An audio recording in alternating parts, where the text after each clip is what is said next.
I had just told my parents that I was going to get a meal at Waffle House, but in reality, like, I'm thinking this is going to be my last meal. I love Waffle House. And no one knew. I had basically set everything up to where after Waffle House, that was going to be it, and then there would be stuff left for the people that cared about me. I had had an awful day. Waffle House has always been one of my favorite restaurants on the planet. It's open 24/7. Like, if Waffle House is closed, that means like the world's in, and it's always open. And I knew it was open on Christmas. Came into Waffle House, and it was slam packed inside Waffle House. I'm talking, this place was bumping on Christmas. It's the only thing open, and people were trying to get food. And since I came alone, I knew it was going to take a while for me to sit down. And so I asked this random guy, I'm like, hey man, if we a party at 2, we'll get to sit down faster, I'll pay for your meal. And he was like in his mid-30s, and he was like, yeah, sure.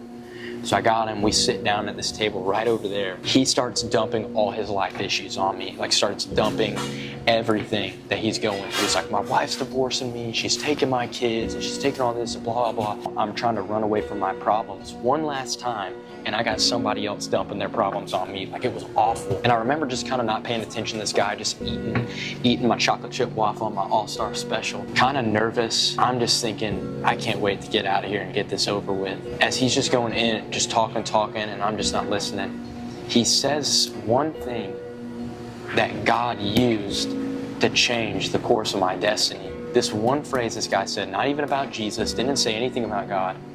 He was talking about his wife, losing his wife to a divorce, and he goes, I love my wife and she doesn't feel the same about me. There's no growth in a relationship if the love isn't mutual.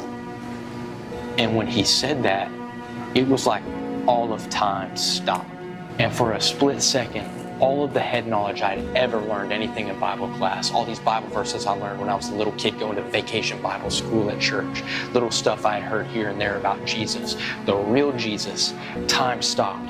And like a cinematic film reel, just panning thoughts in my brain. I'm hearing Bible verse scriptures I've never even read before in my life in my brain. And I'm finally hearing the words and the affirmation that I had searched for in my addictions and in my sin cycles that left me empty every time after I did them. The one thing I had never tried was Jesus. And all I hear is that I love you and that I actually care about you. And I'm sitting in this Waffle House chair with these scriptures popping in my brain. And I realized when that guy said there's no growth in a relationship if the love isn't mutual, I realized the only reason that I hadn't experienced God's love was He really loves me. I just never gave myself the opportunity to love Him back.